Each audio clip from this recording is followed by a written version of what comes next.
Kung saan-saan na nga kami naghanap ng suha para kay buntis, kaya kumain na lang kami ng pares. Ay mga tropa, ako nga pala si Dada, hindi ako mabait pero magsisimba ako para pag uwi ng bahay, pwede na ulit manglait.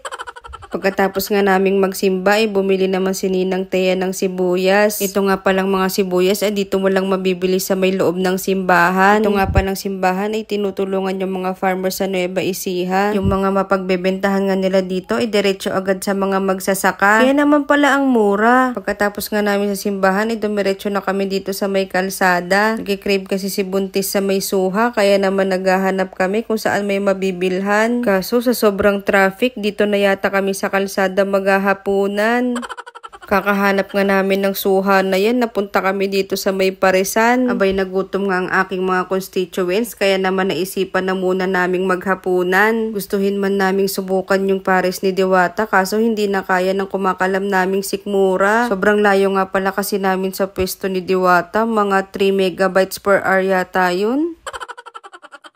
Sinubukan nga namin itong pares, parang Lebron part ata itong in-order ni Ninang Thea, may mga taba-taba. Si Sab naman umorder ng chicken with sinigang at egg. Bukod nga pala sa pares Lebron ay umorder din kami ng lomi. Matagal na nga pala kaming nagkikrave sa Batangas lomi, kaso yung gas namin parang hindi pa yata abot kahit hanggang Quezon City. Kaya't sabi ko nga din sa mga constituents ko, ay kung gayon, din na lang kami kumain sa tabi-tabi. Sabi ko nga rin yung pambayad namin sa toll at gas, ibili na lang namin ng extra rice.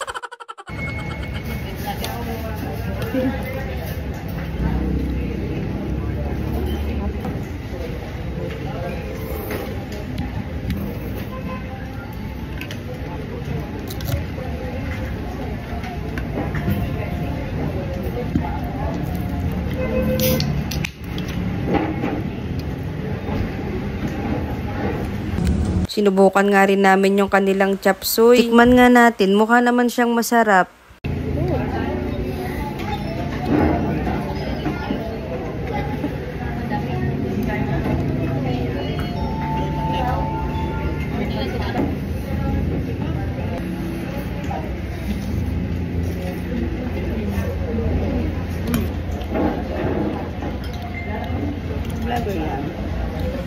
Murder nga rin pala itong mga constituents ko ng pansit canton. Sabi nga nila, gamit daw nila dito ay egg noodles.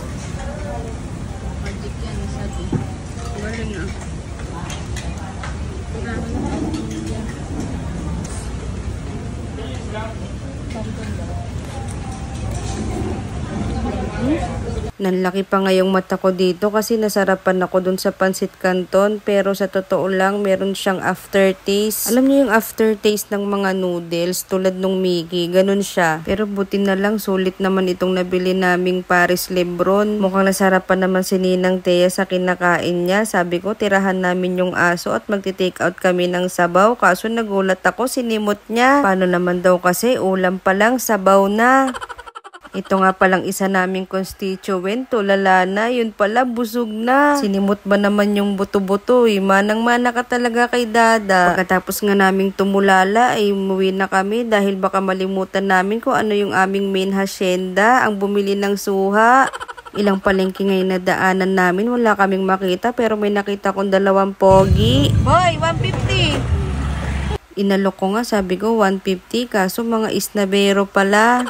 Kung kailan naman malapit na kami sa bahay namin, saka kami nakakita ng merong suha. Kung saan-saan pa kami nakarating, meron lang pala dito, banda sa amin. Kung yung buntis ay naglilihi sa suha, si Ninang Thea, tinanong ko naman kung anong pinaglilihian niya. Ice cream.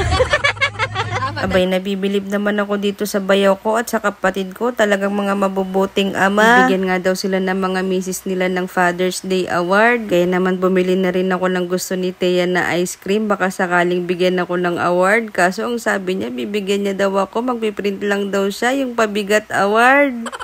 O siya, ayun lang muna. Paalam!